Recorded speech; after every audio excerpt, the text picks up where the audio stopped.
All right, then. So then, hello, everybody. Welcome to another beautiful episode of Shameless Plug. I'm calling from the city of Detroit. My two co-hosts here are back in Atlanta and Nashville. How have you been, fellas?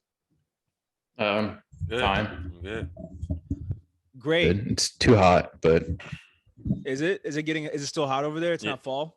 it's 85 degrees. 85. That doesn't It's actually. been like in the 80s. Yeah. That sounds annoying because It's I'm like stuck 80 in my degrees in jackets. Detroit, according to my phone. Oh yeah. Or it's Is it been 80 warm. degrees in Detroit right now? I know you answer that question. I don't care.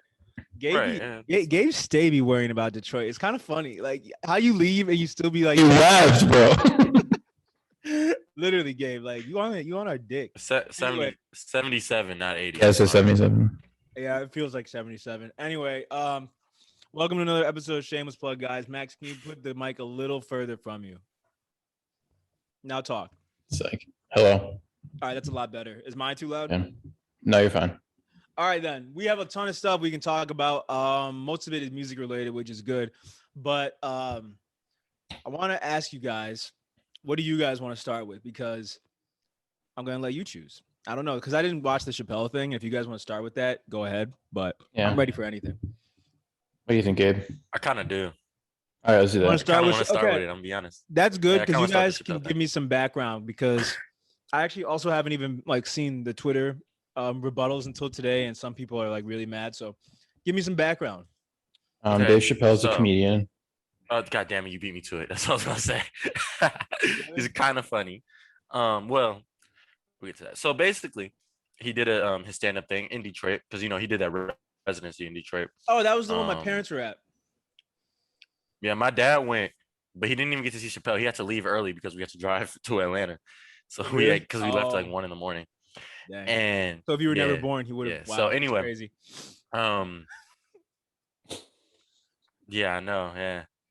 Or he could have just not came, right? And just Chappelle's more important. Nah, I'm so saying, basically he does his stand-up thing. It starts off normal enough. The issue is, all right, so he's made jokes about trans people in the past, and he's gotten in trouble for those jokes, right? I don't mind much him trouble, making a like- joke or two about it. I'm not as offended. yeah. It wasn't real trouble. It was just like people on Twitter talking. Okay. This time, that's all he literally it was like an hour-long special. For at least 30 minutes of it, that's all he talked about. And half of the things weren't even jokes. He would like joke and then be like, He's not "Yeah," joking. like but for real. Max, that mic Yeah, is so close. yeah. When somebody I'm makes like sorry. a joke and you're being serious. Yeah, you gotta move the mic away, guys. Gabe's like 10 Oh my seconds God. behind. Jesus Christ, Max. What? Can you turn the gain down? How's this? It's better. You said I'm 10 seconds behind? Yes.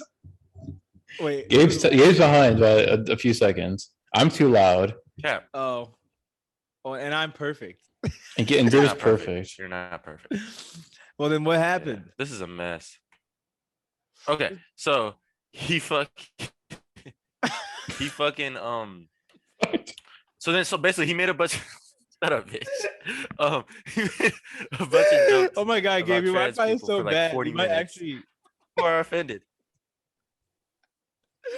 Your Wi-Fi is so bad. Still It's fine. It's fine. Just talk, bro. All right, so yeah, he made a bunch of jokes about trans people. People were offended on the internet, and here we are.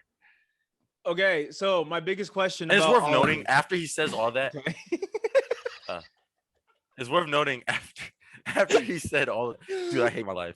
After he said all of that, he then was like, "Oh, by the way, one of the coolest people I ever met was trans, and she killed herself." And I'm like, what the fuck is that?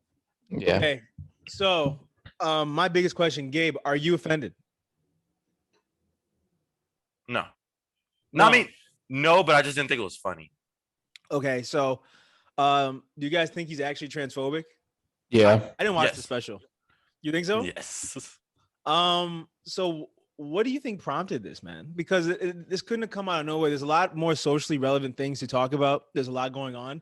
I'm really confused as to why that was the topic of discussion for that night, because if I'm not mistaken, the special was recorded a little over a month ago. And it seems like there could have been a plethora of other topics he could have chosen. Why is he so hung up on the trans thing? You guys might know more than me. I actually don't know. I mean, you could speculate as to why in your like as a career move you do it, but personally, I don't know. I think he just thinks they're like making it up or something, which he thinks is annoying. He had a joke years ago. I don't know if it was during a Netflix thing. Max, What? Put your mic like on the But your table. mic is insane. How? Or can you just I turn turned it it? almost all the way down. Are you serious? Yeah, is this better? Yeah. Oh, I said Siri. Excuse me. Yes, it's better. Okay. What the fuck is this episode? It's classic. Let's keep going. Anyway, This you means can it's good. speculate that he did it as a career move. Do you think that it would be like, what is the career move? That's my The question. career move is being like, they want to silence me for being too logical about things, but I'm going to say what's on my mind because I don't care what the PC police think, stuff like that. Getting that kind of audience that's, huh? Do you think he's going for that crowd? I don't know. That's the only way I could think of besides he just wants to talk about trans people like this. I don't know, because he also said this is the last in the Netflix series or whatever of specials. Like he's done for a while, so he probably wants to maintain relevancy, Oh, so this is he's Mhm. not doing any more specials. Okay. Not for a while at least, yeah. Well, I for one think that he is just trying to see how much he can get away with, and I think that he thinks that the public opinion is on his side. Unfortunately, I think that like the main consensus for a topic like this is I can't imagine many people caring. I mean, I hate to say this, it sounds very cliche, but it is 2021. Who really cares or gives a shit about what anyone's doing or thinking? And it is a little sad to see that Dave Chapelle is, making fun of trans He's a people. boom. Yeah, he is a boomer. But Max brought up another interesting point, something about Black excellence. Is that part of the special too? What did I say that? You said in the Twitter DMs. You said Yeah, there's what no did I such say? thing as Black excellence. Oh no, that was a tweet I sent you. I wanted to know what you thought because I didn't really get it. Wait, but But it was similar to what he thought. The tweet. What is Black excellence? Okay, so I'll read the you the point of the tweet. tweet is it basically saying that having your individual financial security and stability can be a form of Black excellence. Well, this is liberation specifically. I mean, yeah, and like that is the point that like every rapper has been making for the past 40 years. So I think I'm not even allowed to disagree with it. I mean, yeah, like the theme of emancipation through capital has always been a big one in hip hop. So of course I kind of agree with it, but at the same time, it's like, I mean, it's pretty shallow. But like, yeah, I'll tell you this: Chappelle has a joke where he's talking about people wearing the same color at the Emmys or something to signify some kind of social movement, and he's like, "All right, ladies, have fun wearing your colors at the Emmys." That'd be like if Martin Luther King Jr. had said, "You can stay on the bus, but I'll wear the same thing." I decided to get off the bus. It's insinuating that he is the more, he has the moral high ground as an activist or something like that. We're not going to the Emmys. Well, just for not participating in the Hollywood machine, kind of, and like doing what he wants on his own terms as a Black man. I think that's what he's saying, which I think is like, I understand. I can't really disagree because I'm not Black, but like at the same time, I don't really think it works that way. I don't really think you doing whatever you want is activism or it's not bad really, but like there's people who dedicate their lives to furthering social causes and helping other people, and you kind of just like making money from Netflix isn't really the same. I agree, but I think it's important to distinguish, was he saying activism or was he saying Black excellence? Because I think there's a big difference. He was saying activism. He was saying, he specifically said, that's like staying on the bus, wearing the same clothes. I decided to get off the bus. Meaning the right thing to do is to get off the bus, even if, it's not what everyone else is doing. Okay. But I kind of saw what he was saying, like, a decade ago when he stopped the Chappelle show. And he was, there's a clip where he's talking about like being it's an interesting but convoluted metaphor, so I won't repeat it, but basically I agreed with him a little bit then because like, the tone of his jokes wasn't really reaching the audience he thought it would. White people were laughing at like jokes about Black people in a way that he didn't like, which I understand and agree with. But at the same time, you can't just go deeper and deeper into that until everything anyone does against you is them trying to bring a black person down, and you're trying to liberate yourself as a black man. And that's me getting mad at trans people for existing is doing my own thing. You know what I'm saying? Kind of.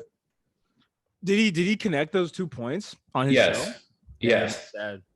Dude, it's and Gabe understated too, because literally half the entire special is him not even making a joke. It's just him talking negatively about trans people. Yeah. Damn. Well, okay. So how old is he? He's probably 40 something. How old is he? It might be 50. Might be 50. Okay. So 48.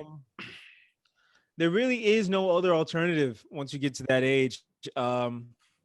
Everyone who is from his era, was from that block party and isn't Yasin Bey, is an uber capitalist right now and is very rich, and it's just very telling of not only the era they came up in, but the country we specifically live in.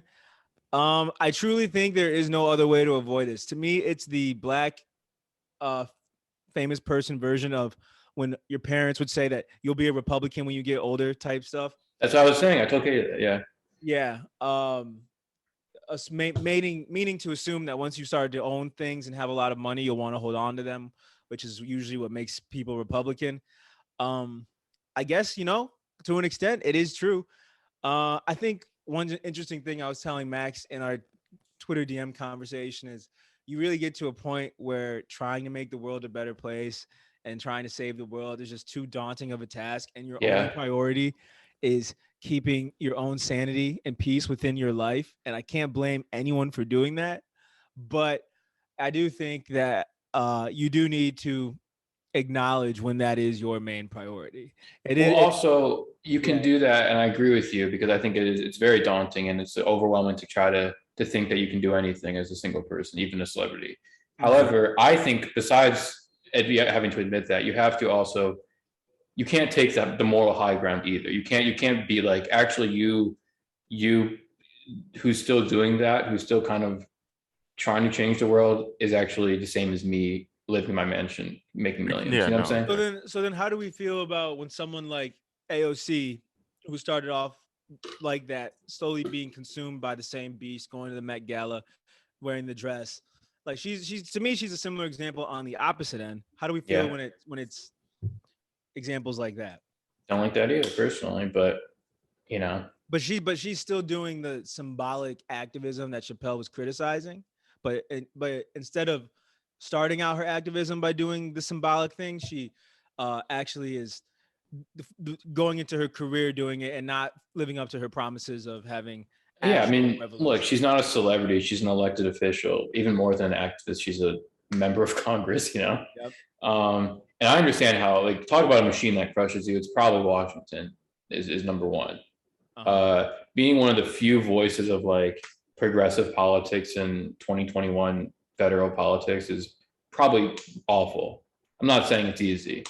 However, she has a certain, I hate to say this word, but she has a certain amount of clout at this point as. I thought you were going to say je ne sais quoi. Never mind. She has a certain amount of cultural capital to, I think, not completely given. There was a story a few weeks ago about like the House agreed to send like $3.1 billion to Israel amidst all the, discussion that's been happening since May. Yeah. And she was like, the story was she was apparently crying after voting either present or yes. She voted present. I forgot which one. She voted present, but I mean, still you vote no. And it's like, I get it, but no, you don't get to do that, And she's a lot younger than Chappelle too. But I guess my point is like, so yes, she is an elected official, but I guess the main point was symbolic activism is better than no activism, sure. But what about when you campaign on the promise of real activism, but end up only doing symbolic activism? Wouldn't Chappelle's point kind of stand then, that it's kind of stupid? Yeah, I'm not saying it's, again, I'm not saying it's, especially he talks about like I think everyone wore black at the Oscars or Emmys or something like that. Remember that a few years ago? Well, I remember Everyone the wore Oscars black. thing. Was it the Oscars? And yeah, and it's like I agree that this is kind of not enough, and it's trying to do more is overwhelming. Like I said, I just don't like Chappelle being like me doing what I want to do and making myself and my family's lives better is the same as being an activist, because I don't think that's true. And I think that's, he can criticize AOC. Everyone has and should. I think I'm on that side of things. But like me, I'm not doing that as someone who like has millions of dollars he could give away, or I don't know, do any. I mean, he doesn't really do anything. I'm not saying he has to. Even like we said, he doesn't have to do anything. But you can't say that me doing nothing is the same as you doing something. Basically, you see what I'm saying? Yeah. So is there any like new interesting points he could have made? No. So, no, he's too old. So I'm about to say, is he just washed? Yeah. That's another thing. It wasn't funny. I'm not even delayed, but it wasn't funny, and B, like going to like the Twitter convo of people defending him, people going against him. The people who were defending him, like, there's no way they actually thought this shit was funny. No. Like even by the scale of like jokes you shouldn't make, they weren't good jokes you shouldn't make. Because there's some fucked up shit people could say that you can still rationalize it being funny. So this wasn't that. No. So you didn't laugh at it at all? No, dude. He's very, you know what? He's a very good joke teller. His delivery is, one of a kind. He's an extremely talented speaker. Mm-hmm. But he's not funny like that anymore. He's just not as funny anymore, especially when he's not even trying to be. Well, stand-up was always, I always thought his sketches were better than his stand-up. I mean, I was a fan of his stand-up, like the one in San Francisco. Still good. Yeah, it's good. I mean, I think he's an extremely talented comedian. He's just not trying to be funny like that anymore, I don't think. Well, the one before this, the George Floyd special, wasn't funny at all. No, but that was different. I mean, that was good. It wasn't him being like, come on, they're not really women. That's basically half his special this time. No, I'm not laughing. No, it's ridiculous. I know. Like the premise. But yeah, the people who defend him who are like my dad's age, like they it's like the baby thing, why they all of a sudden like the baby. Oh yeah, I forgot you talking about the baby. Yeah. Well, he had something to say about the baby. It's the same like general thing. Like the same people, the people who defend the baby, even though they don't actually like his music and they'll pretend to, is the same people who defend Chappelle, even though they can probably acknowledge the shit wasn't funny, but it just goes with what they say. It's the old head, just the, I don't know, perfect old head culmination. The fuck mandatory vaccines. That crowd is that crowd. Just don't tell me what to do, crowd. Right? Yeah, they're Republicans essentially, even if they're not stereotypically Republicans. Yeah, that's what's interesting too. Yeah, libertarian at least, Yep. I forgot that. Wait, we need to talk about the baby thing he said because it's really stupid. That was one of his dumbest points. What is the baby thing? He basically said, so a man can kill someone and no one cares, but he says something about gay people and everyone loses their mind. It's not like Joker. Everyone loses their minds. But it's like, look, I agree. One homophobic comment, everyone loses their mind. So I can't kill anyone. But the point is stupid because the baby's self-defense killed someone. That was what the court ruled. Like he didn't serve any. He wasn't accused of a crime. I'm sorry. Okay, I'm listening. He literally is. Why so homophobic? Okay. Yeah. But anyway, yeah, his point is really bad because the baby killed the guy. I'm eating a cupcake. Your mouth, nigga. I'm eating a cupcake. Excuse me. The baby killed a guy in self-defense in Walmart, and before he was famous too. Well, he was already a rapper at the time. But like not, you know what I mean. Not the level he is now. And his daughter was with him in the Walmart, so her life was also in danger. So it's even more justified. Versus him already being at Rolling Loud Festival. Yeah, he didn't have to do that. Saying shout out to anyone who's not sucking dick in a parking lot. So very different circumstances. And it's very unfortunate that this is the hill so many of the old heads need to die on. And it goes back to my point about the block. No, this goes back to my point about the Block Party boys. Like Kanye brought him out for Donda. And it just goes to show further that this is the end point. This is the end game. Unless you're Talib Kweli, who's like a liberal on Twitter and really annoying, but in a different way. What I'm saying. Unless you're Yasin Bey or Talib Kweli, Talib Kweli already lost a lot of cool points for his Twitter fights, but Yeah. there is no happy He's ending. probably worse. But I'm saying there is J. Cole. I hate to reference J. Cole, but J. Cole said this on like one song on. J. Cole's 5 years from being like this too. Let's not. J. Cole will also never be like that just because he's never been funny. At least Kanye and Chappelle have been funny. But my point is, J. Cole said that there is no good ending for celebrities. Like there is no going out with grace, especially if you're still in the public eye. The only that's another Batman thing. You either live a hero or die here, or live long enough to. Honestly, so I mean, it's very disappointing to see like the boys doing this, but not surprising. And I'm excited to see what they do in the future. Much respect. Yeah, that's all I can say. Keep doing your thing, guys. Well, I want to get back to this topic that had Gabe's nutsacking a bunch. So his favorite rapper ever, Playboi Cart, sold like 2 tickets on his tour. How do we feel about that? Like, let's give some actual context. Gabe, you probably know the most about this, so please give some actual context. All right, first of all, I need all my vamps watching this video to hit the like button. Yeah, Punk Monks, please comment. Please, it's vamp time. Yes. Nah, so Playboi Cart is going on tour, and when he announced Narcissist is coming, and it was a clothing line, but it actually isn't a clothing line, and the clothing line wasn't supposed to be released. I don't buy that. I think he saw people didn't like it and was like, all right. The story is officially that someone hacked his website and they sold $5,000 helmets and like Gildan tees. Yeah. And like you said, people were shitting on it, so everyone got a refund, and apparently it was a hack. But we can, but if anybody, there's no human being on earth that's been hacked as many times as that. Hacked as many times as him. Let's just start off there, right? He needs NordVPN. Bro, he needs Jesus Christ. NordVPN is a affordable, convenient way to protect your internet. You need Surfshoot. Use code Shameless at checkout.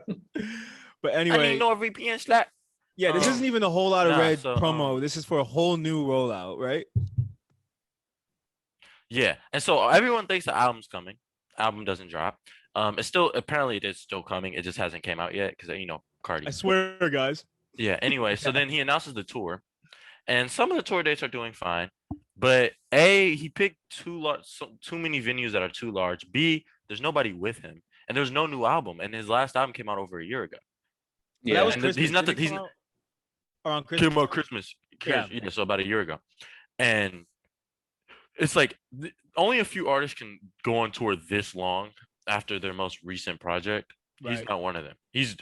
I'm obviously a big fan, but isn't The Weeknd going on his tour still? I know The Weeknd's one of them. The Weeknd. I'm saying though, I think a lot of the 2020 drops are doing it. Mm-hmm. Even ones that aren't as big as The Weeknd because they couldn't tour in 2020. Well, he can do it, but he can't do it in these large venues. He damn near not been able to do it in these large venues anyway. Look, I don't know the one in Nashville, but I'll tell you the one in Nashville. I drive by it all the time. It's pretty damn big.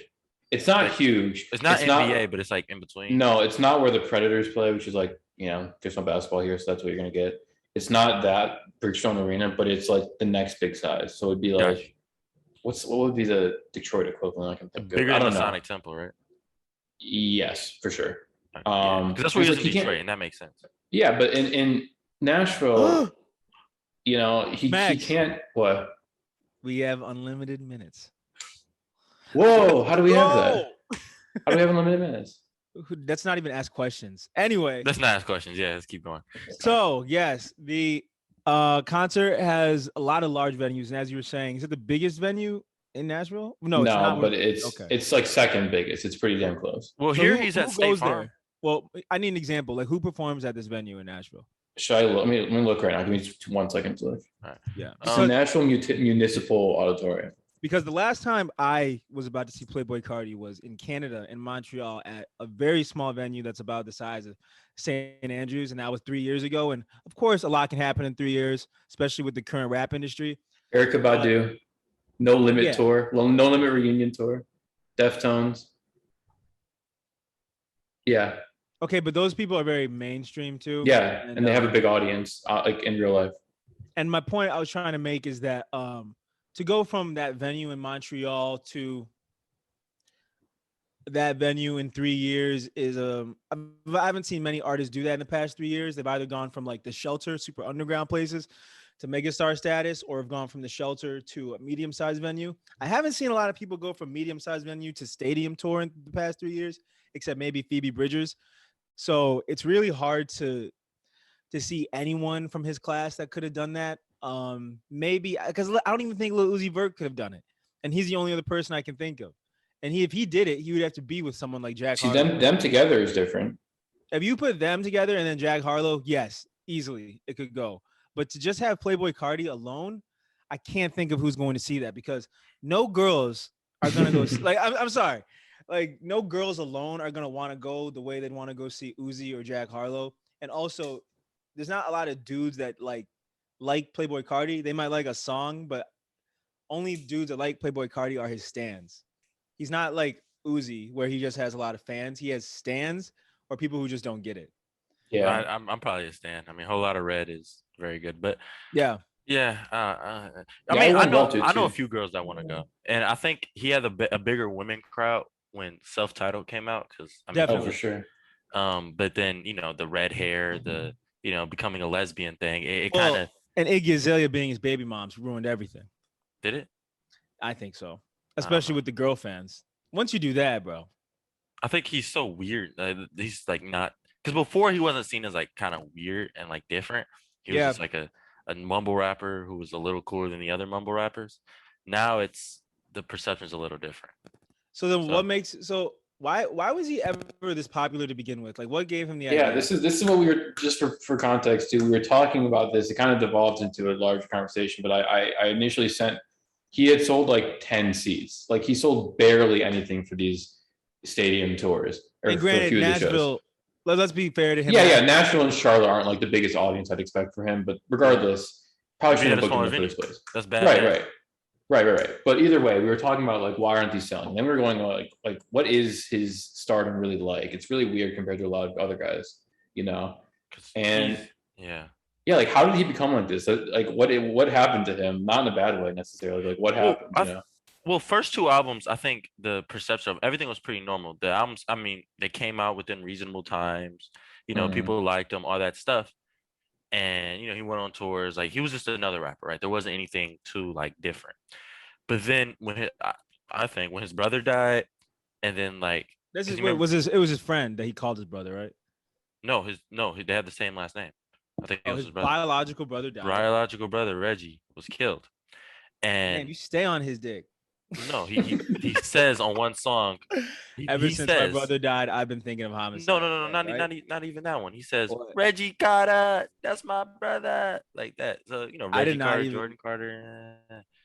And he has another. I think there's like a thing. And so when that happened, he stopped being on social media, which he wasn't on there that much. I don't think. I don't really remember, but he stopped going on Instagram. He stopped. He just the album kept getting pushed back, which his brother's death and other things definitely factored into that. And then it's been on downhill from there. And I mean, look, if something's gonna affect your career, that's a pretty reasonable thing to obviously affect you. Sure, I agree, but I think we need to go back even further because he honestly, Magnolia was a blip. It didn't even seem like it was really a product of its time. And like you said, Gabe, he's a mumble rapper, but cooler than the other mumble rappers because he's not a SoundCloud rapper and he's not like he has much better beats. He had better beats, and he wasn't just like a shock value dyeing his dreads type dude back then. So he definitely stood out, and he had more staying power than like Lil Xan, Lil Clouds, and all the other SoundCloud guys at the time.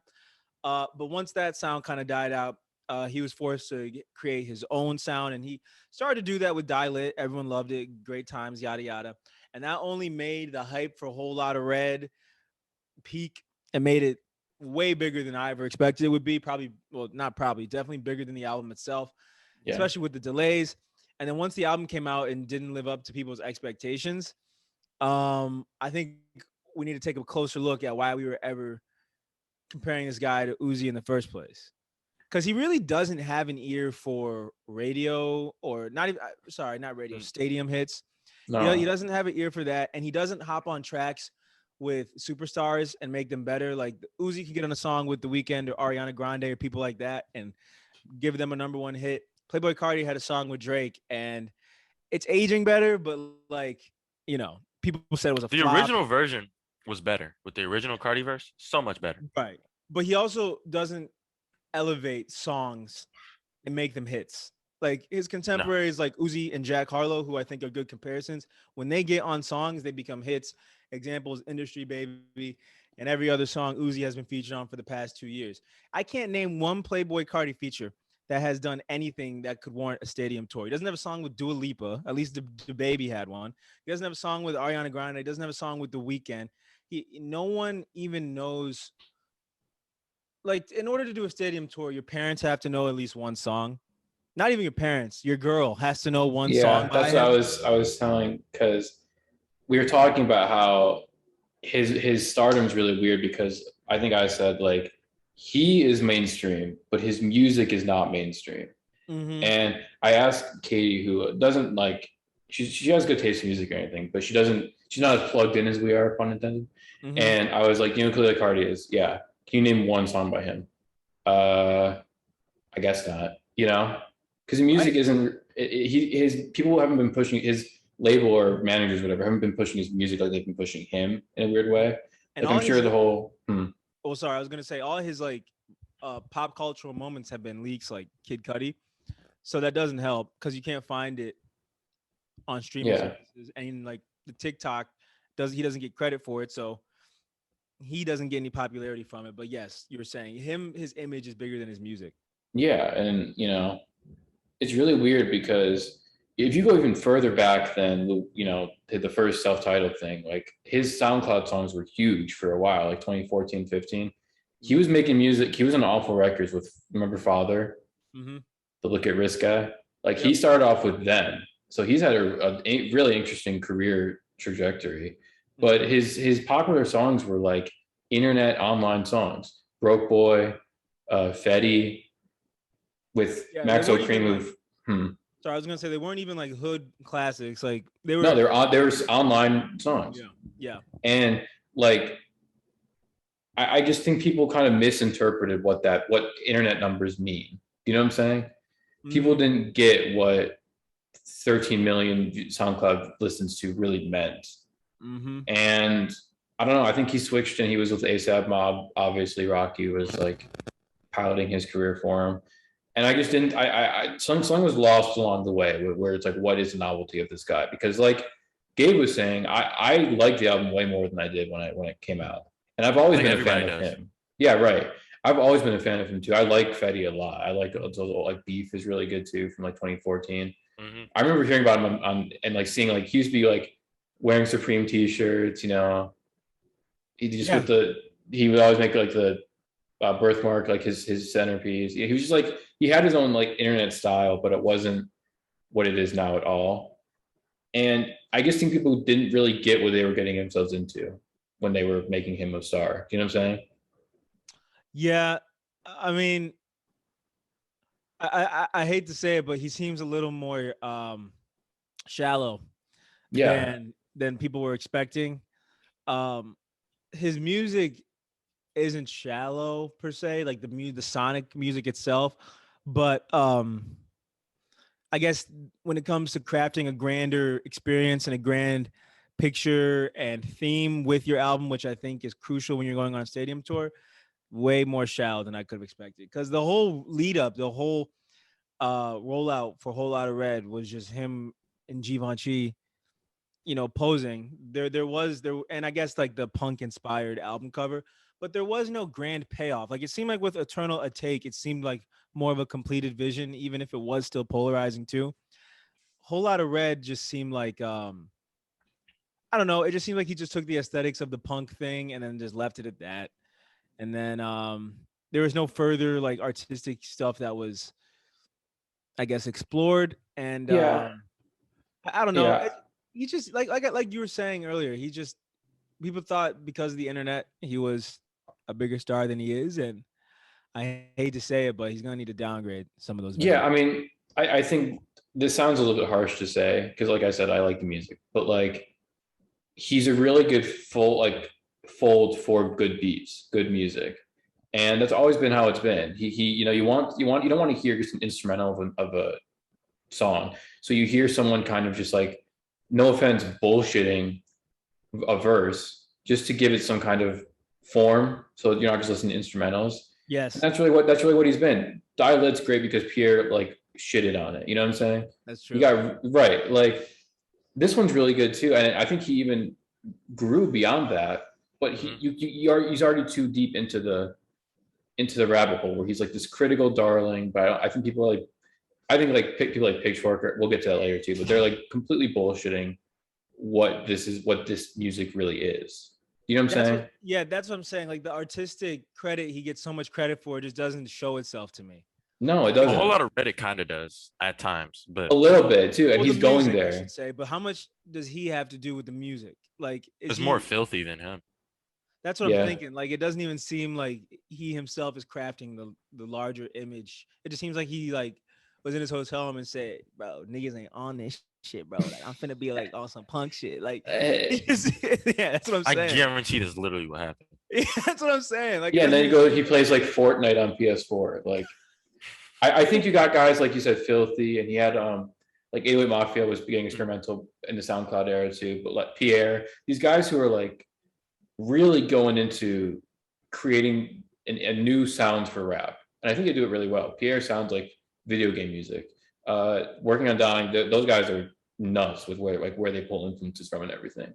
And I think that you got these guys who are really trying to do something new with their beats and with the music they're creating. And then I don't think Cardi's like trying as hard as they are, and it doesn't come across like lazy music. But if you really think about it, it's like, who is this guy really? Is Playboi Carti the center face here, or is it these producers who are pushing things forward? Playboi Carti is just like the perfect model, like mannequin model, literally model for the aesthetic of the music. Like he looks the part and he sounds the part, and that's it. That's really it. And it's not even to discredit him, like I said, because the music's really good. I really appreciate those producers, and I think he's gotten better at like blending his voice into the beats too. I think he's gotten a lot more creative too. Yeah, definitely. But I mean, still, it's like, what's really happening here? You know? Yeah, honestly, dude, it's very sad to see, because I never will call him a failure or his career a failure. No. But based off of the predictions people had for him, and based off of his positioning next to someone like Lil Uzi Vert, who is a superstar, it is disappointing in that regard. But we never should have had our expectations like that high. Yeah, have you people heard Fetty? That song is him. He says 10 words maybe. I know. So it's like, what do we think's happening? I don't know. Honestly, and here's another thing too. He's legitimately too cool of a person to ever be that popular. Like, it sounds corny, but you have to really try very hard to play the industry game. Like, you can even see it. Like I said, Uzi having features with this many people, Jack Harlow doing the same type of thing. Like, Playboi Carti just doesn't give off that he gives a damn. And then after realizing his connections to the actual streets, I'm very sure he does not give a shit. So I hope someone in his camp can kind of not talk him down a bit, but give him a more realistic idea of where his career is. To be fair, like, Uzi's bigger than him, right? Yeah. On social media, like if you go on TikTok right now, it's nothing but Cardi. Literally, on like any TikTok trend, the music, it's always Cardi. It's Cardi, Polo G, and I mean, which, you know, Polo G's not that big either, but yeah, he's big in a different way. But pause. But Gabe. Polo G had a song at the end of the new Venom movie, though. Oh, really? Yeah. Did y'all hear that new Polo G leak, by the way? No. The Michael Jackson one.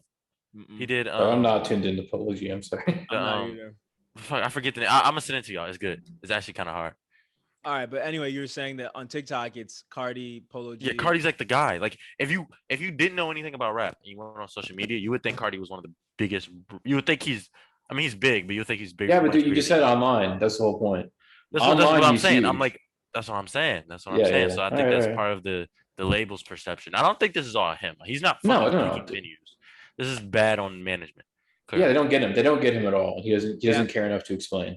It's management. management. I agree. He also Yeah. eats nothing but like gushers all day, which I feel like Hell he's yeah. pointing out. I don't know if you've seen like the Twitter threads of like. I think his hair just became red. I don't think he dyed. I think all the gusher juice made his hair grow That's out what red. happens when you eat a gusher. Don't you turn into like a strawberry, like a watermelon or some shit.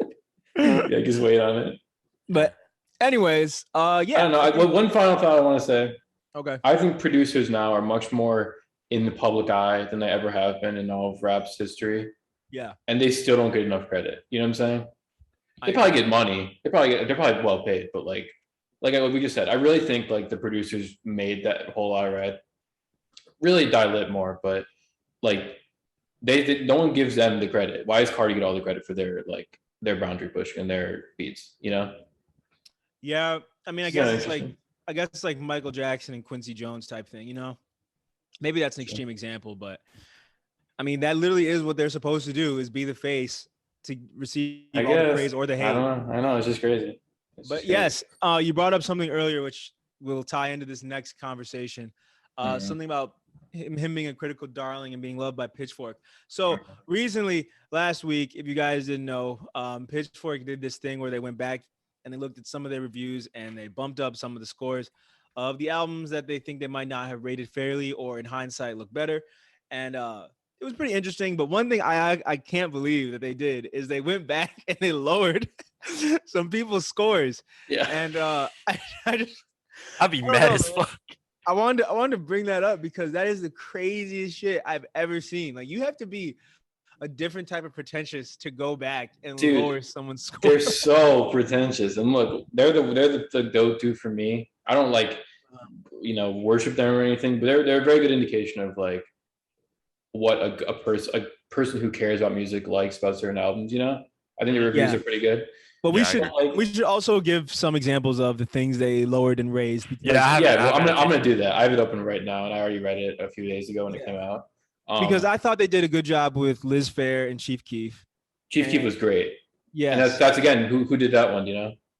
Did Ian Cohen write that? No, that was our boy Alphonse. Oh, Alphonse wrote the new one.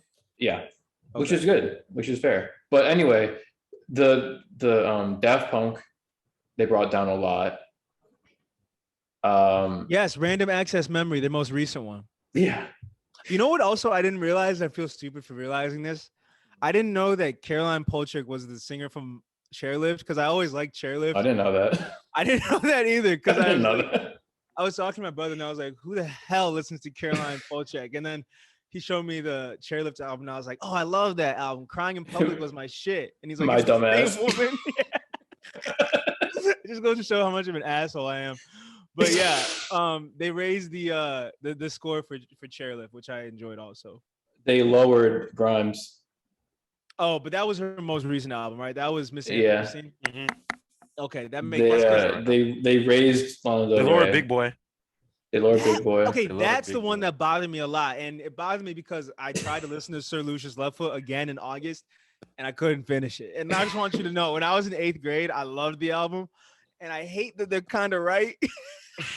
With their reasoning. Just his fedora here is amazing. I mean, the name of the album is Sir Lucius Left Foot. But like, that's what I think upsets me the most, dude, is that I vividly remember going on a walk and I was like, oh, Andre 3000 Life for the Party came out with Kanye. Yeah. And then Big Boy was trending because he had a different freestyle that day. And I was like, let's go back and listen to his solo album. Yeah, man. I mean, yeah. It's not bad though. It's just very much old head. They put Daft Punk Discovery from a 6.4 to a 10. That's kind of nuts. Well, I have a few. I understand why though. I have a few theses I think they're trying to get across. We'll just we'll talk for a minute more. What else I do? Interpol I thought was funny. From a 5 to a 7.8. A lot of them with the Interpol one is funny because it went from 9.5 to 7. Yeah, and it's like you don't get to be even so pretentious that you're being like, you can't take away your pretentiousness from 10, 20 years ago to be pretentious now. You know what I'm saying? They said that's not fair. Perfect. They said it was perfect. Dude, and I like that album too. That's just crazy. And I think what's most egregious is that, first of all, a 19-year-old wrote the Liz Phair album. Second of all, or the Liz Phair album review. Second of all, no album deserves a 0.0 unless it's like you. Yeah, like butthole surfers. Okay, yeah, and also third of all, we've talked about this ad nauseum on the show, but the newfound sophistication of pop music is due in large part to feminism, and I think that like they need to live with the fact that they weren't hip to it at the Yes, time. I don't like the idea that they can just go back and say, dude. actually, I had 3 points I was gonna say. yeah, There's 3 points that are kind of all rolled into one, which is just they're trying to rebrand and seem like they're up to times now. yes, Like they were up to times back then too, which you can't do. But there's three takeaways I've got. Okay, number one, they were hard on themselves for being pretentious 20 years ago. Yep. So all that like alternative indie stuff from the early 2000s, I really like. Most of it I don't like that much. All that, anyway. what is it, gorilla versus elephant blog type shit? You know what I'm talking Yeah, about? kind of. Yeah, like Foxygen. I mean, that's from 2013, but that's a band that's been around forever. Like Interpol. A lot of these, they want to be like, actually, we didn't think it was that great. Yes. Like actually, we were being pretentious, but we realized that we're wrong. Yes. But you can't do that, and it's like you're not like you ain't slick. No, yeah, they were the poster children for like white dudes in flannels, and like it sounds so cliche and stereotypical now, but that's legitimately what they came up on. Yeah, and, exactly. You can't retcon that. I'm saying, yeah, they can't retcon that. And what really pissed me off the most was the fact that I didn't even know this. They gave Vroom Vroom a 4.5. That's like okay. That's part two. My part two is 20 years ago. Like groundbreaking, innovative, hipster music was alternative. It was still pretty much a full live band playing songs and whatever. Mm-hmm. Probably 2010 at the earliest, but around that time, the creative shift on terms of boundary pushing was shifted from alternative to hyper pop or the more electronic sounding music. Mm-hmm. Instead of using live instruments, we can do things on the computer now, and we're going to take sounds from the internet or influences from all over. Like this is the new it sound. You know what I'm saying? Mm-hmm. And the retcon they're trying to do here is trying to make it seem like they always appreciate it from the beginning, even though now they're one of the reasons that it's huge now for good reason. I like it a lot. We talk about it; it's great. But they're trying to act like they always were hip. You know what I'm saying? That's what's annoying. Yes, that's what's annoying to me. Like you can't do that again. And I don't know, man. I also think that like these are the biggest, like these are the most obvious examples that they bumped up. But what really pisses me off is that this is a personal problem of mine. But they needed to have gone back and given, because the internet, at least a 6.8 or a 7, because it doesn't deserve a 5.5. And the only reason I think it got a 5.5 is because his first album got a 1.7. So this would have been like, and it's crazy because I had this conversation before this article came out, but this would have been the perfect time for them to retcon that, and they chose not to. And actually, I don't like that album at all. Like I liked it when it came out, and I liked it less now. I liked it more than you said they gave it a 4.5 when it came out. Gave it a 5.5. 5.5. I liked it more than that when it came out. Now I probably like, if I were to rate it, it would probably be like a 3. Like I don't. A 3. Okay. See, that's not even a 3 out of 10. What about the album is a 3? It just doesn't. A lot of it doesn't sound good. So in the context of his discography, is that his? It's probably still the best. He hasn't made a good album. He hasn't made a single good album. So you don't think "Awaken My Love" is even decent if it's below a 3? That means it's not even worth listening to. Wait.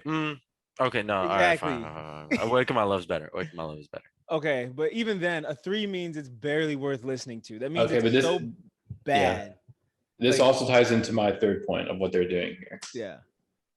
There haven't always been bad with rap music, but what they're doing now is, because they're hiring guys to actually write about music they listen to, not just like have some, white guy in a flannel drinking PBR, listening to like Chief Keef and being like, what is this crap? Yeah. They're hiring guys to actually listen to it as kids, whatever. I respect that.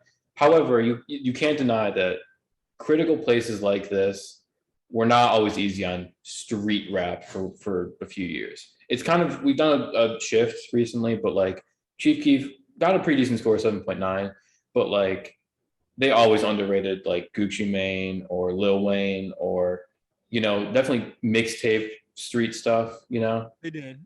and They said something really offensive about Waka Flocka. I think they said he lowered the bar of like intellect and rap or like, something like yeah, that. dude, Yeah. ridiculous, exactly. And I think the third retcon they're doing is making it seem like they always thought that these musicians were important artists, not just like, you know, whatever. They're And always important. what's most telling about it is that like the only white dude to receive a bump up was like Jeffrey Lewis. Wilco, that they Wilco. got a big one. But like my point is, a majority of these rescores that were raised were like women and rap artists. So again, it is a lot of social commentary. Yeah, but you can't. But it's not fair to retcon, and I understand the whole point of this is to Yeah. cause people to be annoyed and mad. Yeah. Because the very idea of rewriting a review and like correcting yourself is so preposterous. I know. But I mean, more than just the social stuff, I think they're real, because like giving Discovery by Daft Punk a 10 out of 10, 20 years after it came out. Too easy. It's way too easy of a fucking thing to do. It's no, really they're trying to like, they're trying to make you forget that they completely missed the ball of what was going to be the most.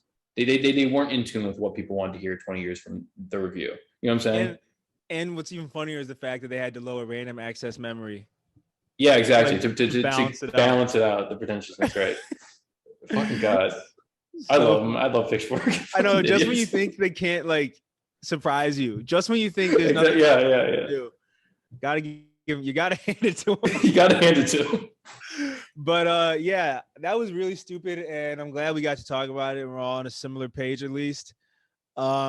Is there anything you guys think that should have been lowered or rescored? Because I firmly believe, because the internet is not terrible, they should they should put it in the 7 range. Thank you. They should put it in the 7 range. It's especially for him, like he's not getting any better than that. But no. But anyway, is there anything you guys think that should have been raised or lowered? I would have to go back and see what they gave. Yeah, I have to see what they get reviewed stuff, but probably. So there's nothing. Okay, that's fine. I've gotten pretty good at like predicting what their scores are going to be now. I check it. That's one thing, but I'm saying, is there like an album that I know? I'm trying to think if there's anything that like. There was something that I remember seeing like some months ago that was it was like 2 that were insane. It was one they liked too much, and there's one they hated too much. I don't know. I can't really think of anything off the top of my head. It was like one was an R&B album. I can't remember. Okay. Well, I guess I'm the only person who like remembers the scores. Yeah. And their albums that they like got, but yeah, that's my biggest gripe with them. So on to our next topic, gentlemen. Mm-hmm. I guess you know what, we should honestly just talk about the music now, since we've been on the Zoom call for about an hour. The past 2 weeks, there have been a ton of music drops, but I always like to start with the more recent ones. On that note, am I the only one no, Gabe, you listen to Don Toliver too, right? Yeah. All right, so Life of a Don by Don Toliver. This won't be too long, guys.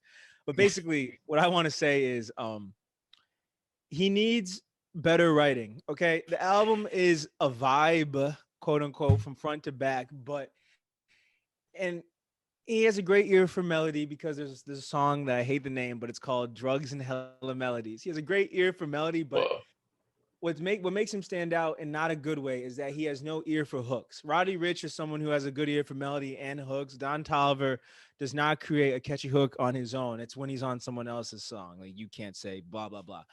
But that's one point I had to say about the album. The next point is is this his debut album? Because Heaven and Hell was an EP, correct? Yeah, I think so. Okay, if this is his debut album, it's not nearly enough of a statement, because Heaven and Hell was way more of a boom on the scene, Cactus Jack Records, yada yada, like rager statement. This one, this one is way too subdued, way too. He didn't even rage. There's some moments of, I'll get into it, but there's not a lot of rage, and let me pull up the track list. And the writing, none of the bars or none of the lyrics, nothing stood out. And I know he's mostly a feature artist, but the production wise too, this could have been a bigger statement for a debut album. Now, I will say this album, I know, is specifically made for people who are around college age, people who like to party, but it's not a party album. I said this in the group chat, and I stand on this firmly. This sounds exactly to a T like something they put on in a frat house after the tailgate is over and everyone is sobering up. To a T, it sounds like something that like you smoke to after you're already drunk. And you can look at the album cover. It looks like he's stumbling back onto his couch after having a bender.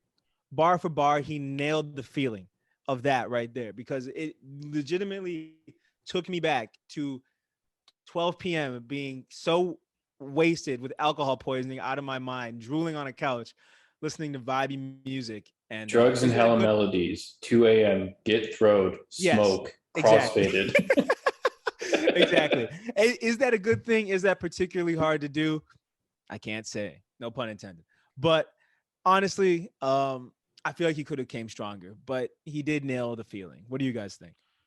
My thing, even more, I've thought this for a while about Don Toliver, but even more so after this, when I was done listening to it, I'm like, okay, what's the point of this guy? Like, where does he fit exactly? Because he's not like a super hard rager, but the feeling of like the euphoric, psychedelic feel, he doesn't nail that either. He's like the morning after. He's legitimately the morning after. He's like so in between with everything. Like he's not anything. Like it sounds harsh, but like it's not like you know what I'm trying to say? Well, I get what you're trying to say, but like I don't know if you felt this, but does he not feel like the afterglow of having fun to you? He's not the main event, but he's that lingering feeling of that was a good experience and I need to recover. You don't get that? He's like, yeah. And he's like like the equivalent of like going to a music festival. You see him before you see somebody you actually want to see or something, or after or something. Like he's right. But I'm just like who's like I'm more so said that like, okay, who's gonna be like a fan of this guy? Like I know some white boys, who people who are already fans of Travis Scott. Yeah. But I'm a Travis Scott fan, and I'm like, this is just a way worse version. And there's other people who are closer. White people, Gabriel. But Gabe, you care more than the average person. That's what I'm saying. It's for white people, Gabriel. I'm giving people too much credit. It's for Big Ten colleges, yes. Bro, don't sleep on this guy. Legitimately, and honestly, like because I'm not in that life anymore, it does sound way less cool than it would have if I were in that specific environment. But I still want to give him credit for nailing his audience. It says he didn't release music at all. He had no musical experience prior to releasing music in 2017. Are you serious? So you've been podcasting as long as he's been making music. Oops, I can't. Sorry. I need to stop that. Siri came up. But yeah, I guess, what'd you say? I've been potting longer than he's been rapping. His dad was in Swisher House, which is kind of cool. That is kind of cool. And he's dating Kali Uchis, right? Yeah. Yes. Mm-hmm. That's weird. That is really weird. That is weird. Yeah, I'm not a fan of her music, but Yeah, me either. Her lyrics. Yeah. Since we're on the topic of scores and ratings, it feels like a 5.9 to a 6, maybe 5.9. Too high on it, and I'm giving it like a 4. Okay, you're like I don't know. Listen, I don't know what cold brew you drank this morning, Gabe, but you need to relax with your score. Wait. Okay. In terms of from a music standpoint, it's like a 4. In terms of doing what he was trying to do, it's like a 5 because I don't know what the hell he was trying to do. Gabe, here's what you need to do. Gabe, here's what you need to do. Give me your scale. What does your scale look like? What is a 0? What is a 5? What's a 10? Okay. And also keep in the context of the artist itself. Like you're not comparing Don to Nate Dogg and. Okay, so a 1 would be also like a 10 is like all right. If I could say in this vein of music, Rodeo's a 10, right? Okay. Anyway, in this vein, wait. In this vein of like trappy music, no, you're right. DS2 shit like that is like the top of that type of music, right? Okay, I get why you compare it to Rodeo. I don't get why you compare it to Dirty Sprite 2. Well, I'm just saying like the trap, like it's a large spectrum. Let him cook. Let him cook. Yeah, gosh. And that general, like being kind of broad, that stuff is towards the top. At the bottom, this isn't at the bottom. At the bottom would be like, okay. What's the guy's name? Comethazine. Oh dear God. That's at the bottom, right? Below the bottom. This has to be like a lower bottom. That's like almost out the way. Lil Pump is at the bottom. It would be like I'm trying to think of an album or like Lil Mosey. Yeah, I really don't like the monotone, people who do it, like Sofago. Like he's not as much monotone. I don't know. Like Sofago stuff to me is I've never listened to Sofago album. There's better stuff than Sofago. Okay. He's not like a representation of the scene. Okay, but I get what you're saying, Gabe. Basically, it's what Max was saying last episode. This is a new rap album. These are Travis Scott's sons. I put it in the same category as Baby Keem. You have Keem's more way better. Baby Keem is better, but it's in that same category of this is what rap music is now. And so listening to it with that, I have to say it is better than Lil Mosey. It is better than Okay, sure. So honestly, I like it better than Sofago. And yeah. And it's not better than Baby Keem, but it doesn't sound way worse. So to me, that's why it's a 6. And also, I do enjoy his voice. Like even if I don't think he has the best writing and he needs way better work on his hooks, I do enjoy uh, the effects they put on his voice, whatever it is. Like especially on tracks like Moon, I thought he was a perfect feature on Donda. But I'm glad that you found the similarities to Rodeo too, because for as much as we're hating on this album, you have to admit it did kind of give you a 2014, 2015 feeling, did it not? It definitely did. You kind of have to give him credit for that. I know, for better or worse. You kind of have to give him credit because he knows the lane he's in. That's what I want to give him credit for. Because he's been featured on Nas's project. He's been featured with Kanye. He's done songs with Internet Money. He could go a totally different direction, but he knew exactly what Cactus Jack lovers wanted. He knew exactly what people like you and me were expecting, and he hit the nail on the head. Okay, yeah. No, you can't always rage. I think all right, fine. I think like a 5.5, 6 is fair then. Fine. Okay. Yeah. With context and like what he was trying to do, maybe if you explain it that way, maybe. Because it's like you got econ class in the morning. You know, maybe you roll up a doobie and smoke some pot to chill out, but you're not raging right now. Exactly. That's exactly what it is. Your brunettes is run dry. Yes. It's Sunday night. Yes. Maybe a hit from the binger, but you're not gonna rage. Playing it before you go to a pregame. Like it's just something that gets you like in the zone, but not like you're calming down with a game of Fortnite, maybe some Valorant. You know, you're not wearing your basketball jersey over your sweatshirt. You're probably just wearing the basketball jersey under or over your bare chest. Exactly, bro. So for lack of a better word, it is quite literally a vibe. So it's like the equivalent of a White Claw. This album's the equivalent. Yeah. Whoa, that's interesting. It's a claw. Yeah. It's a claw. This is a claw of an album. You got to have those every once in a while. I can see girls liking it too because it's an easy listen and it's still in that category. Yeah, it's like when you do coke before the party. That's what you listen to. But like, I don't know. Maybe not the girls that like you're around, Gabe, because you go to HBCU. But I can see white women eating this album up. Oh, like, I'm still tapped in with the white women. Don't worry about me. Do you know any that have said anything? I know it's only been a couple days. No, I was just making a joke that I'm at a HBCU and only talk to white women. That's not true. But... Okay, well, the final point I want to make on the album is that what is up with the promotion for it, and why is it making absolutely no noise? Like, what's going on? Yeah, he didn't get a Jordan collab. It's kind of weird. I saw literally the only reason I knew was I think Keem posted about because Keem's on there. And I'm like, oh yeah, Don Toliver did have an album come out, and I listened, and I was like, all right, well, I guess I don't know. It was one of those albums where like I had it on in my AirPods while I was like cleaning up and doing something else, and like I forgot it was even playing. Cleaning it was like from the tailgate. Yes, sir. But anyway, I guess not cleaning up well though, because you'll always have alcohol sticking on the floor. Exactly. Yeah, always sticky alcohol. But I did like the song "Swanging on Westheimer." That's the one shot. Yeah, that one's good. That one's song with Keem was okay. Mm-hmm. Oh yeah, the one with Keem was all right. The Travis Scott features both didn't really stand out. Didn't do anything for me. I figured at least one of them would be good. I did too. I was kind of disappointed. And he had one song that had like these old school R&B drums. It was It was Is it Double Standards or 2 a.m.? It's one of those. Or was it? It was one of those.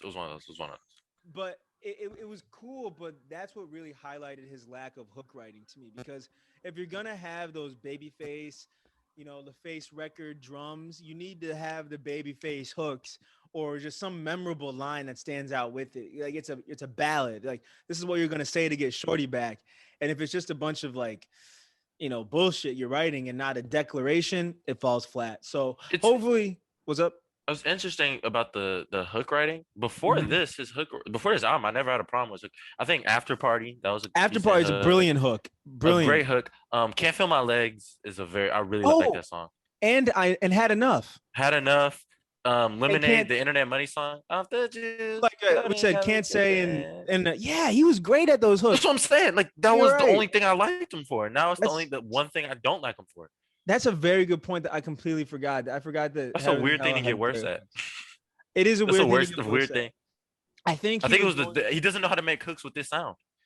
Well, yeah, that too. Like he doesn't know how to make hooks with that rodeo dark trap sound, and two, he was going for that sound a little too hard. Now, I think he was trying to be a little more serious. This is his debut album. It's not an EP. You know, he's worked with Kanye. He's done everything. This is him being a little more serious. But in that attempt, I think he lost some of what made him special. And I think he can get it back easily. But again, this is a feature artist for a lot of people. Don Toliver is not a lot of people's favorite artist, for better or worse. So definitely not disappointed in it. And it's a very strong 6.0 to me. Only because we were talking about Pitchfork is why I'm rating it. But yeah, it's somewhere between a 5 and a 6.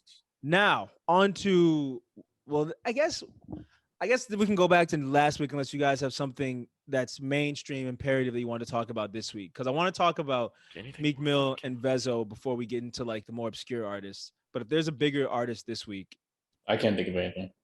Okay, I can't think of anything. There might be, but I can't think.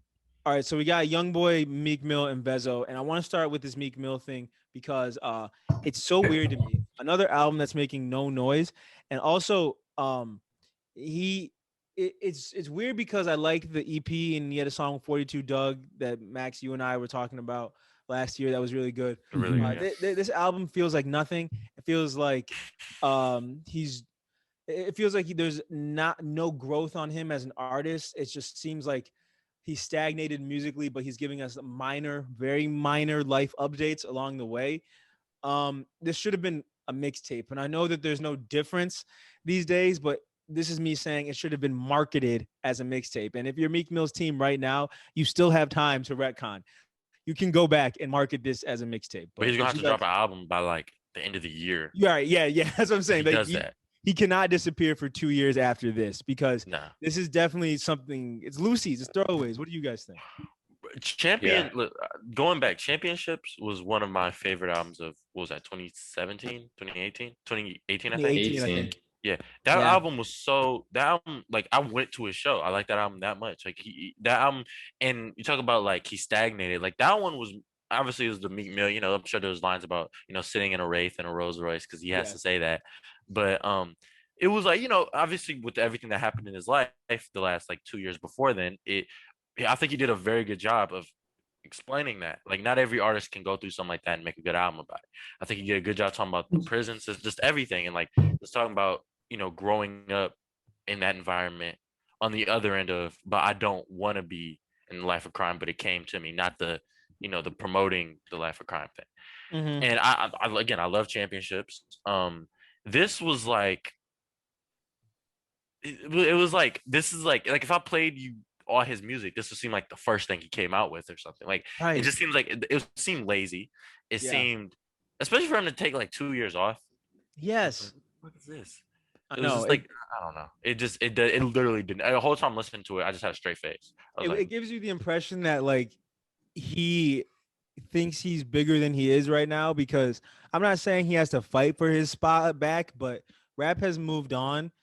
And at this point, for an artist like Meek, he needs to get very personal. He needs to dig down deeper now that we're in 2021, and he needs to take a little more risks with his sound in order to maintain relevancy. And he did none of that. And I don't know if he thinks it's still 2018. I don't know if he was in jail for the last year or something, but it's such a weird drop for 2021. And the album sounds so lazy. You know what he should do? You know how Knowledge has been like remixing all his songs and putting like more like looped samples on his beats, right? Like he takes the audio from a song and then kind of remixes it. He should just do that. He should actually work with guys like that more. Do something different. Yeah. I don't see why not. But I agree with you guys pretty much. You heard it? You actually listened to it? And not all of it, because I couldn't take it, but Like why am I listening to this now? You know? Yeah, I guess that was my point too. Like there was no triumph. I guess that's what made Meek Mill such a great figure in rap prior, is like he made very triumphant music. Like Gabe said, this life was handed to him, yet He could rap too, because like the best you out of know it. And he was a battle rapper in Philly. That's where that's the main scene in Philly is like battle rapping. So you gotta really rap if you come from there. yeah, he had really good veracity and Yeah. anger in his raps, but that just made me remember she was the baddest, I was the It was realest. the Like, realest. I forgot. He also She was the flyest. He was the illest. he also has one of those songs on this album too. With It's All Eyes on Trust. Yeah. Yeah. I'll be honest, guys. I forgot to send this to you because I shouldn't say what state I was in when I was at this party. Georgia. But it was a hookah bar, but it was just like, it wasn't like a hookah bar. It was like a club and they had hookah, and they played that song. Which and one? I'm the All Eyes on You. Oh, And yeah. it was an All Eyes on R&B Trust. party, and that song came on. And then me and my inebriated self, I have a video. I'll send it to you guys when this is over, of me singing at the top of my lungs that song in the club. Wait. Can you post it to our Instagram? Yeah, I got you. Yes.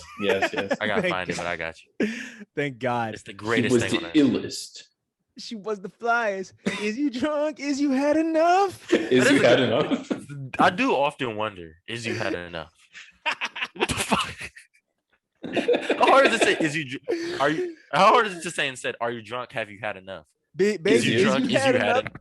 I know we always I am had enough. we always do this, but what gets me so much about that is that you can hear them intentionally dumbing themselves down for the audience of that song.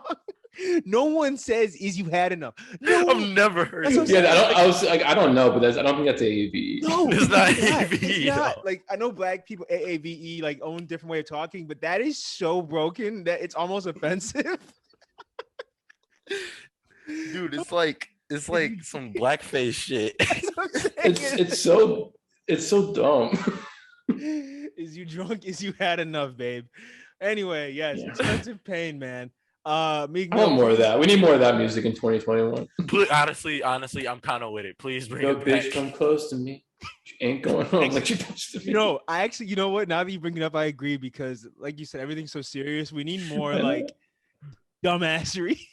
I But took not your like- fucking not like girlfriend, idiot. dumb. Like, not I like- took your girlfriend and I'm force feeding her alcohol. But that is such a fun. Fucking idiot. We need that. I need more you're an idiot music. That's what it is. Yeah, fuck you, idiot. Got your bitch. I'm that nigga. yeah, I need music that's so bad it makes like it's just like they're like offending the fans. That's You what Yeah. it is. spent your bread on her, and it's all for nothing. She sucked my dick, then you took her out to breakfast. Damn. Okay. God, that's so funny. You're an idiot, music. But back on Your track. bitch should brush your teeth more. I hate broke little dick niggas. Okay. All right. So before we get into Vezzo, can someone please talk about the new Youngboy album? Because I listened to it. Oh and shit. I forgot how I felt about it. I was about to say, There you go. That's my answer. I really have no feelings about it, except for the fact that nothing on here surprised me. Like, No. very consistent sound, but he is a little more introspective, I guess. But I don't listen to him enough to see how much of a growth that really is. But It's not. He is a very important rapper now, which is interesting. There's so many guys who try to sound like him. He really created his own sounds a few years ago too, and his fan base is nuts. And not for good reason. I think he's very talented, and like his mark on the overall landscape of rap is impressive and important. Because I think love him. there's something that was missing that he got. You know, Yes. there was something really like palpable that he can do that like people that resonates with people that I respect. You know, He speaks so simple, but he doesn't dumb himself down for the kids, and I think they respect that. because he doesn't, not saying he's dumb, but he doesn't like need to alter the way he sounds for children to understand. Or he doesn't need to alter the way he talks for children from his area to like resonate with. So Yeah. that's what I think it is. But go on. Yeah, I mean, I was a little unrelated, but I'm gonna tie it in. I was watching this 2 hour long video about the whole Jacksonville, beef between those, who is it, Fulio and Young and Ace, and like, there's cities in this country that are like completely different worlds than any of us, even like Detroit. No offense to Detroit, but there's places in this country like Jacksonville, Baton Rouge, I don't know, these like Memphis probably too. Just these fucking, they seem like horrible, not places to live, but the violence is so extreme and like callous. You know what I'm saying? It was a 2 hour long video. I saw this going documentary. Yeah, Chapelle Ross. Yes, Travelord Ross. Yes, Chapelle Ross. It's like heartbreaking. Like 50 people were murdered in the span of like 2 years because you know what the beef started with, which he reiterated at the end of the video. Remind me. They wouldn't shake hands at a Kodak Black concert. And that means 50 people died. 50, almost children. There was like 48 children, 50 people. And it sounds absurd, but it's like extremely tragic. And people grow up in that environment. And that's what I think Youngboy really gets. I think he really gets this completely, I don't know. This world is extreme. I can't even describe it. Just lawlessness. Like it's unfathomable. It's very different than like even like the Chirac thing. I don't know how to. It's different than Chirac because it's not even. I'll tell you what's different. And I'm not saying I've ever been to these places, but like in Chicago, in early 2000s, there's gang sets that are beefing with each other. But there's drug territory laws. There's controlled streets. There's even like, the GDs and BDs have been there since like the 60s. You know what I'm saying? There's kind of an establishment to this beef where it's like, it could be kids fighting over like what block you're from and everything. I understand that, but at the same time, there's a certain level of like seriousness to it all. I'm not saying that anyone dying is not serious, but like you go to Jacksonville, like I said, kids didn't shake hands with each other at a show and 50 people were killed.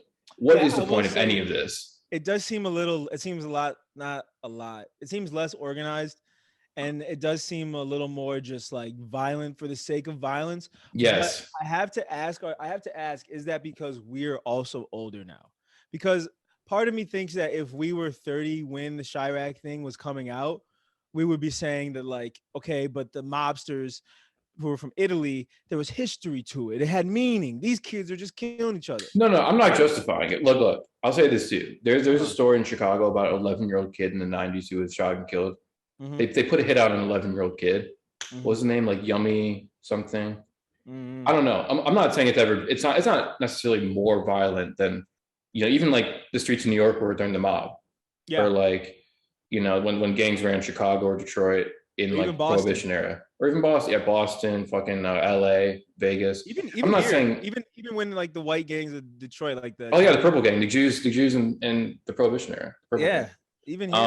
I'm not saying it's more violent, but there's a certain aloofness to the violence now. It almost feels like where it's like, there's definitely drugs tied to things. There's definitely money to be made. I understand that, but posting videos of you like spitting on a guy's grave, 16-year-olds, like there's one, this kid like was 16, he got shot and killed, but only a few days after he had killed someone, and he was like really traumatized, and like they were just like, it's so ridiculous, like the way they make fun of people and like shooting innocent people, driving your car into someone and shooting 4 people at one time. I don't know. I feel like it all goes back to a point that maybe we are just older. And I truly think that is what's stopping me from having any strong feelings about this Youngboy album. Because Dirk and all his constituents have said some extremely disrespectful things, like very disrespectful things. And it didn't give us pause the way these boys are giving us pause. And I think the only reason is because they're younger than us. In a way, I don't know. I think all of it's really bad. And I said probably a year ago how like Chief Keef's music a decade ago was kind of an introduction to me for like how violent this shit is, and how people are put into this world completely without their own choice. You know, Mhm. what are you supposed to do? Also, these people like, okay, so your friends were killed. What are you supposed to do? Just like sit and take it? I understand all the politics of everything and how it must feel, but I don't know. Making a song with like a there. What was that? What was the song that the Young and Ace made with like the golf cart, the golf Yeah. course video? Who I Who I smoke? smoke. Who I Smoke, and like using that wasn't it Yeah. Yeah, Vanessa it's Carlton. like yeah there's something that's it's like that should not be funny. There's no humor in this at all, and there's a difference between Chief Keef saying like it's funny because JoJo wanted to be like us versus making a whole entire video, having a Not label laughing. pay for your listing off like And dozens to of have people Vanessa Carlton co-sign it, saying, yeah, I'd be like, this is their culture, this yeah, is that was crazy. I yeah, saw come that. on now. I don't know. I think it's almost like I don't know. I think you guys see how it's connected to Youngboy though, right? Like you see what I'm saying? Well, my same question world. is, does Youngboy offer like is he elevating the genre by doing what he's doing, or did you hear that on his new album? No, but he created it, and I always respect. I don't have any beef with him ever releasing music. You know what I'm saying? I don't think he's ever like. If he does the same thing he's been doing for a few years, I don't really care because I think he's like truly a visionary in a way. You know? Well, he was a visionary. What's interesting to me is that I think he replaced Drake for his 4th week on the Billboard charts, right? Yeah. I don't He know did 6 how. figures. He did 6 figures. That's so amazing to me. And it's just I don't know. Yeah, and it's all YouTube streams. I'm underwhelmed by the album. Like I don't know. Oh yeah, there's better ones to listen to, man. AI Youngboy. This is One one. and This is one of two. his. This is towards the bottom. It's the bottom half. Mhm. Oh, so you don't even think it's one of the better albums he's released recently?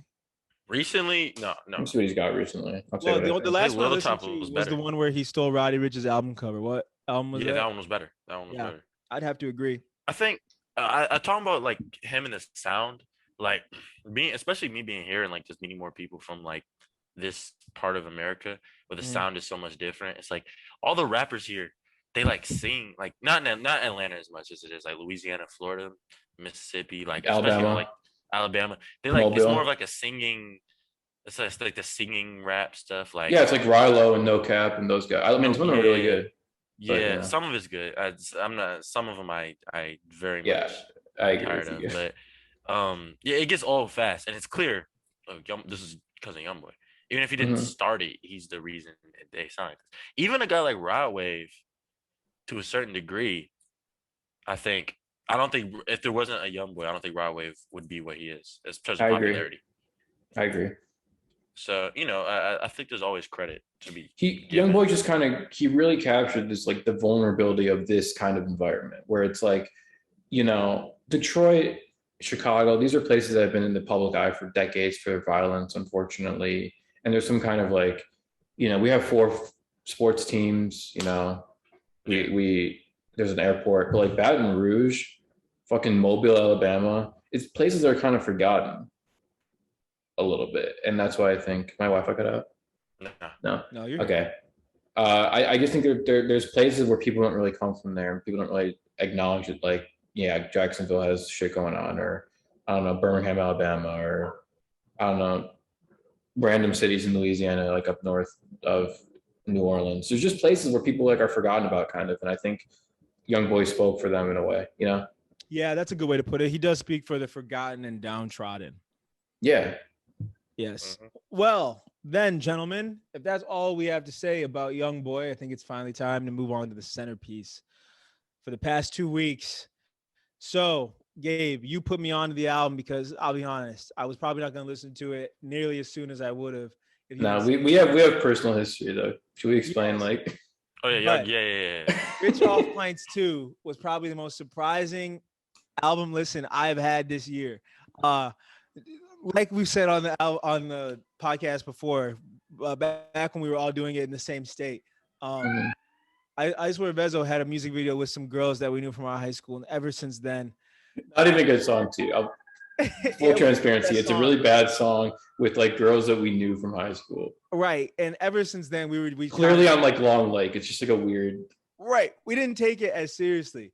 But this new album, man, and especially the first 4 songs, the first 4 songs are amazing. But this album specifically, maybe Max can tell me more about the people who produced it, but It sounds like I don't know who. I gotta maybe look at the track list because I don't know exactly who produced everything. I want to give a special shout out to 5 Mil though, and Every Day. Those are my two favorite songs. Every Day with Future, because I didn't like Tear the Club Up with Future. No, I agree. That's much better. I'm in Detroit every day. Yeah, that shit hard. Yeah. 5 Mil. That's the one when he's sampling. I got 5 on it. Yep. Bro, Yep. That shit is I nuts. know. And then the one with Quagan's good too. I like Quagan. Sippin' is Quagan, good. the intro. Quagan. Quagan, yeah. Yeah. It's a good title. Cash Out produced Quagan. What the fuck? Who did? Did he actually? Cash Out, yeah, I guess. I've not heard that name in like 6 years. I know. What the fuck? I don't know because of the meat video. The what video? The meat where his giant penis is, he like waves around. Oh shit. Yeah. I forgot about that. Yeah, okay. It's the Realist who makes he's made a lot of good beats for Detroit guys. Yeah, the Realist did a lot of this. He's really cool. I remember that. Yeah.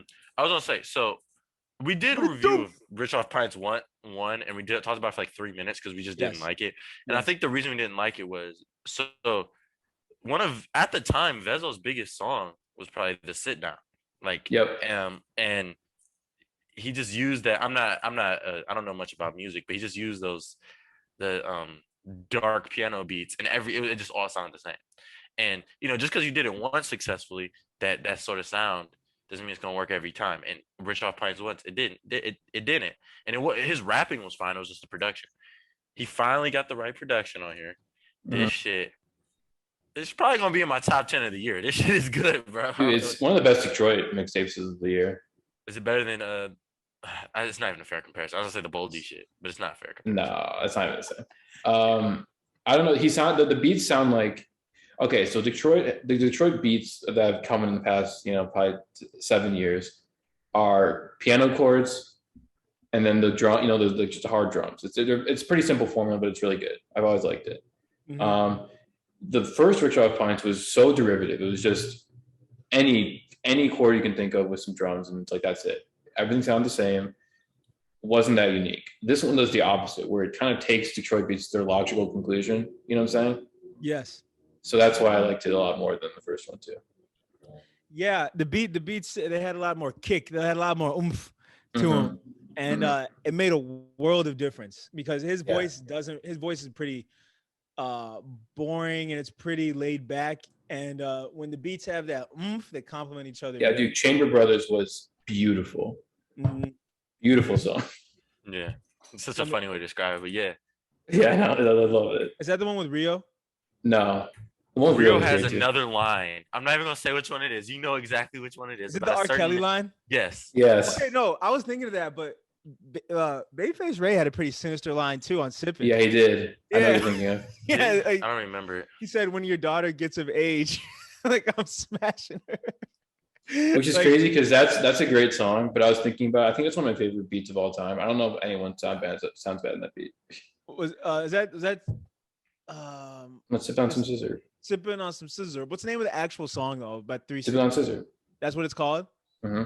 Okay, by 3 6 Mafia. But that's another thing I want to talk about too. Perfect Halloween like trap horrorcore album because I did listen, and it's so ironic because we talked about Dr. Evil 2 on the same episode. We talked about Rich Off Pints, and I was saying about both of them like, it's whatever.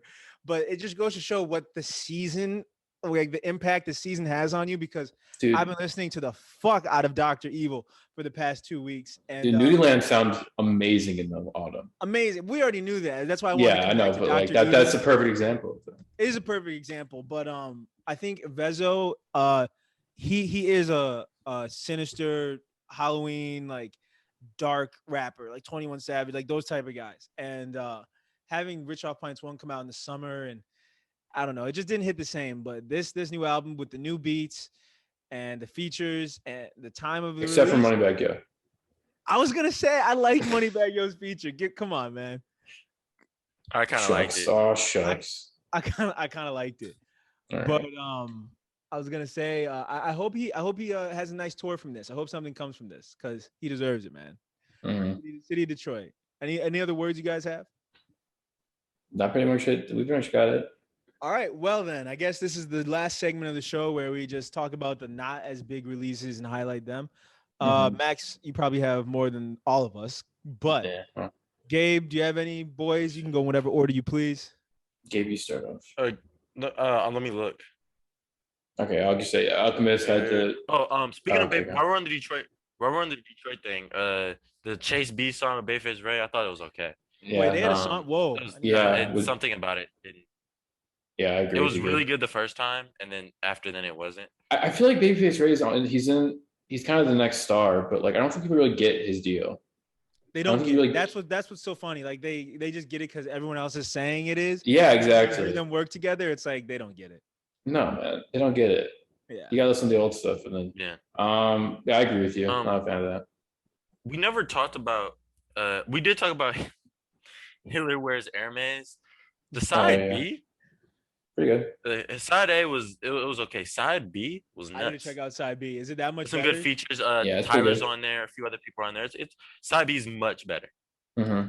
So. He's making the best of the three Griselda, the big three. He's making the best albums now. Mm-hmm. I think it's pretty obvious. Yeah. Yeah. Mm-hmm. But yeah, that's a big release we didn't. Even if lyrically he's not. I know, right? But his albums are better. As albums.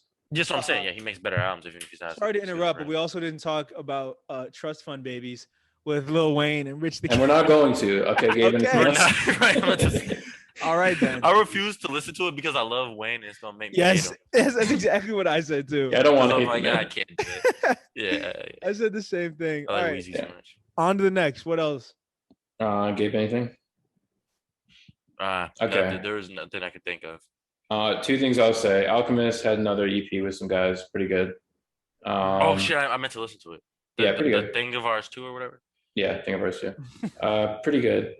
And then I want to talk about. Let me see what else I got besides this. But Wiki. Do you guys know who Wiki is? Yes. Yeah. Yes. The white guy. Okay. Yeah. I was a huge fan. He had a song come out, a YouTube video that was just like it blew my mind when I was in middle school. And ever since then, I've been a fan. I've been following him. He was part of Rat King, which I loved. Their first album and their second mixtape, I'm a huge fan of. Listened to it a lot in high school. I think it's like really, it's just really good, really unique sounding and whatever. Since Rat King broke up and he's not working with Sporting Life, the producer anymore, as much at least, I haven't been a huge fan of Wiki because his voice is really grating. I'm not a huge fan of his voice. Mm-hmm. And he just has, his persona is like real New Yorker, Yeah. Fuck the gentrifiers, you're me. Like he does the whole like talking AAV thing, but he talks about like gentrifiers and like, I've been in these streets. I've been from the block. I go to the bodega and I get chopped cheese from Ock. It's like, okay, man, And what's crazy is it was all produced by Navy Blue, who we talk about every episode. Yeah. But great beats. The music is very impressed. But it's just he's just I hate the whole fucking the whiny ass, the real New York, He sounds like Michael Rappaport, honestly. Wow, that's a very apt description. Yeah. I didn't listen to it, but give me like the vibe of the album, because when you say produced by Navy Blue, it sounds like it would be laid back. There's personal stuff which isn't bad, but like all of his albums have been personal, so it's like I get it enough. But no, the beats are just really, I don't know, they're just good beats. good rap beats, pretty similar to what you've already heard, I think. There's some good features. Mike and Earl are on it. Remy Banks, who was in World's Fair from years ago, I think I was like him. He's cool. Who else was on it? Some other Brooklyn guy. But I just really there's an interlude where he's like, New York is cool because people come from all over, and that's cool and all, but like motherfuckers is from here, yo. And it's like, stop, just what the fuck? Don't act like he's from the Upper West Side too. You know what I'm saying? That's not all right. I haven't listened, but that sounds like an actor on like a really bad, like a really low budget New York film. Yeah, like an ABC Family show. Yeah, that's like how someone would talk. Like it's like enough with the New York. I feel like that's how you introduce you to. That's how they introduce you to their characters, and give them some speech like that. Yeah, playing a generic '90s rap beat. That's really made. There's an interlude where he's lo-fi freestyling over Nas's like. Interesting. Which is exactly what you just talked about, but Yeah, I don't know. I feel like in pop culture, New York has kind of taken a new place where people are like, the smell of garbage, the honking of people in a fight. My city. I feel like it's just this weird. And that's purely from the internet. The internet took a lot of the romantic side of New Yeah. York out of it because everyone is connected now. You don't need to live in New York No, don't get me wrong. I would love to live in New York City. We all would, but the point is you don't need to live there anymore, and so the romance of New York is kind of dead. Well, and also, I mean, he's not even wrong because I feel like half the people there aren't from there, and that's fine. True. We know tons of people who move to New York and like work at on Wall Street or whatever the fuck. That's fine, but it's something about just complaining. Like if your house isn't being taken by a company to sell to like NYU kids, you don't get to complain about gentrification. You know what I'm saying? Yeah. Like there's neighborhoods where there's actually, even if it doesn't affect you directly, I think you can still complain about it because it is a problem and it affects other people. Yeah, but not from a sense of like, yo, this is my hood. You can't come to my hood, homie. Like he's. Oh, okay, yeah. Like he's already from the rich part of New York. You don't get to go to to parts of. Got you. You know what I'm saying? It's like it's just it's so whiny, and combined with the fact that his voice is literally a whine. I don't know. His voice is, yeah. I'm kind of over it a little bit. I was a fan years ago. I still go back and listen to it with no problem. But the new stuff is just like, I knew who he was because he worked with Earl. Mm-hmm, a lot, yeah. So that's how I knew. And then like just through there, he was on I Don't Like Shit, right? Yeah, he had that one. Before that, wasn't he on one of his tapes? I don't remember. So he was on a tape before then. I could be wrong, but that's how like the name came up. Those that underground rap, like the playlists and stuff I'd listen to. Like he'd be on there. He was cool. He was cool. I liked him a lot. But the voice thing has always been the thing for me. Yeah. So you can listen if you want. Maybe you'll get what I mean. But listen once for the beats. Honestly, I listened to it. Beats are good. Really good. Really impressed with the beats. I mean, I'm still impressed with Navy Blue every time I hear something new. But yeah, that's what I listen to. So anything you guys say here? Well, I'll be honest with you, no, because I had a very busy week. Me too. Didn't I had listen midterms 2 weeks ago and shit. And honestly, I'm just impressed that we were all able to listen to like the actual albums that we were supposed to alone. So I think we're good on all that. Gabe, I hope you did well in your midterm. Yeah, man. Grades looking good. I got all A's and 1B. Good. Let's go. Doing all right. That B though. No B's. I don't know how I got to be in there. It feels like I should be failing. Keep it a buck. What class is it? Bro, my brain is turned off. You don't even know. Holy shit. Maybe that's why you have a B. Philosophy. Fuck, Jesus Christ. I keep wanting to say psychology. I'm like, I don't have a fucking psychology class. It's philosophy. Dumbass. That shit is fucking, bro. Okay, I just can't. It's hard to force yourself to care about that. Why'd you take? I'm just kidding. Dude, freshman year, I'm not allowed to pick my. Here they pick your classes for you freshman year. Oh really? Yeah, for better or worse, and right, that class is for worse. Everything else is like not easy, and nothing else is like hard. It's just time consuming, right? This shit, no matter how much time I spend on it, I'm more confused. Like the more I read over it, the more notes I take, I'm more confused. Yeah, like I don't care about this white. And all I'm saying is, this is the only white professor I have. I'm not accusing him of anything. I'm just stating the facts here. I feel like there's black philosophers to listen to, or black, writers. Yeah, I mean, definitely. There's like some advanced philosophy class, which campus. I know that teacher's black. Yeah. I think he's British too. So. Maybe look deep into yourself, Gabe. Yeah, I think it's me. Okay. But anyway, congratulations on your midterms. Fellas, any other important life updates we got to say before we hop off the show? You need to get a flight. What do you mean? Oh, to Nashville? Yeah, you're supposed to get go to Nashville and then drive down to Atlanta. Yeah, 2 weeks. The only reason I haven't decided yet is because I can't take both trips. I'm deciding between Nashville or DC because I need to go to DC for something. And I might just do that instead. So sorry, man. Because I went to Nashville over the summer. I know. If you go to Nashville, you're near Atlanta, so it's 2 birds, 1 stone. True. Mm-hmm. But I don't go to that one weekend, and you'd be busy because it'd be Halloween. Oh yeah, it's the week before Halloween. Yeah. Our homecoming concert, boys. Yes. We have ESTG. Oh, we have shit. G Herbo. And we have Cash Doll. Dang, all right. Cash Doll. That's pretty cool. FAMU has a little baby though, so. You know? What the fuck? How? Bro, oh yeah, no, HBCU budgets for homecoming is nuts. Wow. Okay. Those rappers lower their price for HBCUs. Oh, okay. That Sometimes. makes sense. That's thoughtful. Yeah. And Lil Chef Baby West is can't see still him at lowering his MSU? price for anybody. Sorry, what? So I can't see Lil Baby lowering his price for anybody. But yeah, ESTG, man. So, you know, greatest I'm rapper of all jealous. time. Well, that sounds amazing. I was at MSU's homecoming and we had nothing, but I had a good time. So At MSU, wait, real quick. At like schools like that, don't like the frats pay for people? Like the school doesn't get people, but like frats will pay Yeah. for like medium size. Well, that's Yeah. that's why you guys don't get anybody. and The that's Santa and, Girls like, you had can't a even Chase go. Only the frat kids and the other frat kids can go. Like it's not for the public. That's what I'm saying. Yeah. Like that's why you guys don't have anybody. Yeah, that's true. Yeah, public universities. Am I right?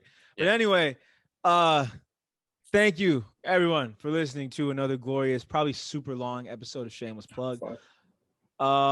Max, you're gonna have to send me all these files because I wasn't recording. And Yeah, I will. if it doesn't work, I'll skin you alive. So thank you everybody for listening. And without any other additions or notes, I guess we will see you guys next time. Peace. Peace out. Uh, Wait, how do I enter? Oh, here.